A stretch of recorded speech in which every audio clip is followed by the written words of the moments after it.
Having been previously booted out of a Red Bull race seat in 2020, Alex Albon will make his return to Formula 1 with Williams in 2022. And while it's great to see Albon back in Formula 1, this is a surprising move for a number of reasons. Albon is first and foremost a Red Bull-backed driver, and Williams have close ties with Red Bull's biggest rivals, Mercedes, who also supply their engines. Mercedes even had a ready-made replacement for George Russell in reigning Formula E champion Nyck de Vries, and Mercedes boss Toto Wolff even spoke openly against Albon's move to Williams at first. So in this video, I'm going to look at why Williams would risk upsetting Mercedes by signing Albon instead of de Vries.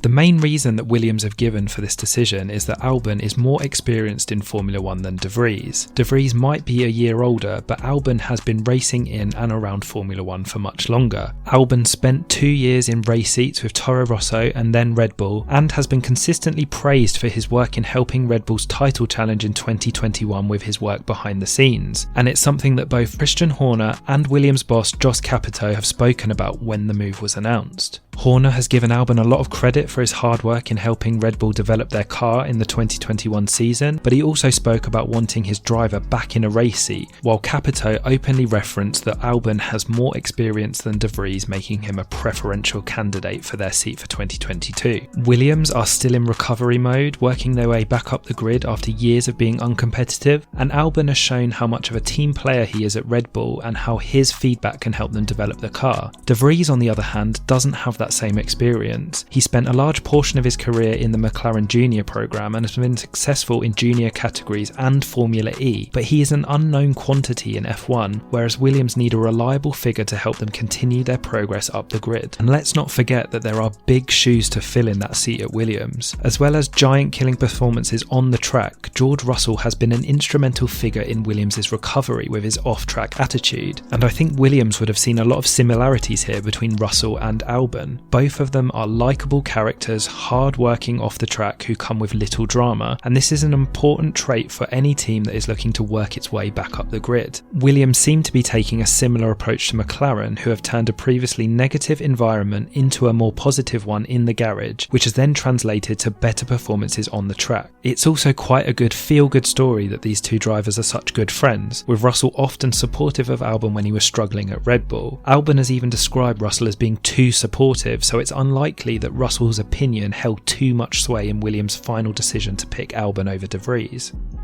After Albon's time at Red Bull didn't quite go to plan, it wasn't a sure thing that he would ever return to Formula 1, but I think it's easy to forget how rushed Albon's ascent to the main team really was. No Toro Rosso or AlphaTauri driver has ever had a faster rise up to the Red Bull team. Albon was promoted after just 12 races, while the likes of Verstappen, Vettel and Ricciardo had far more time to develop in the junior team, and this seems to be something that Capito and Williams are understanding of, appreciating the difficulty of going up against someone like Max Verstappen so early in his career.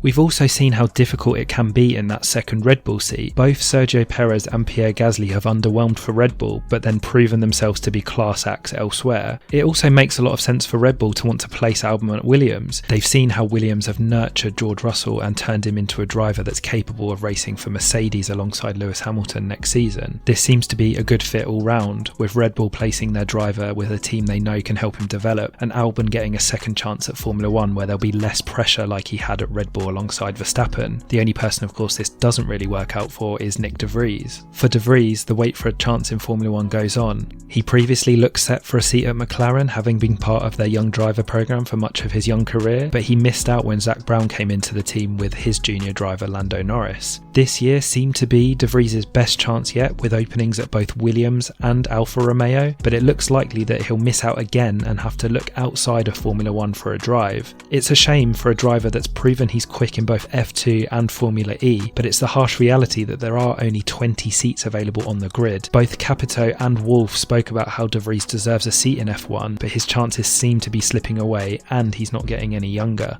But as we know, nothing is ever simple in Formula One, and it might be that more than just his lack of experience compared to Albon that has cost him this opportunity. It was still incredibly surprising for Williams to go against the wishes of their engine supplier and choose Albon, but one rumour does at least give us a reason for this. Talk in the paddock suggests that Volkswagen are looking to enter Formula One as early as 2026 in collaboration with Red Bull. And who used to work for Volkswagen? Williams CEO Jos Capito and Williams technical director Francois Xavier de Maison. The theory seems to be that this is all connected, and we could see Williams move away from Mercedes and form closer ties with Red Bull and Volkswagen in the future. Toto Wolff has made sure that Albon will cut ties with Williams while he drives for them, but Red Bull have confirmed they still have an option on Albon for the future. Couple this with the fact that Capito confirmed Albon is a long-term prospect for Williams, and this theory starts to look even more plausible. Until it's confirmed, this story is just speculation, but it does seem to be picking up pace. There are more pieces to fall into place first, but don't be surprised to see Volkswagen, Red Bull and Williams become closer in their ties in the future. Not only will it be great for Formula One to have another manufacturer on board if this does happen, but it would also explain why Williams were willing to put their relationship with Mercedes at risk by choosing Alex Albon over Nyck de Vries for next season.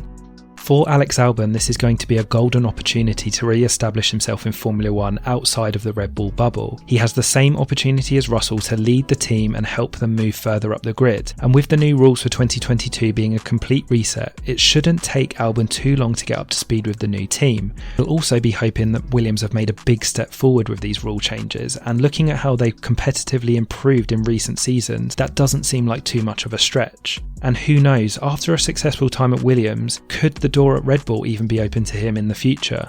Unfortunately for Nyck de Vries, this is yet another missed opportunity that got away, and it remains to be seen whether he will ever make the step up to Formula One.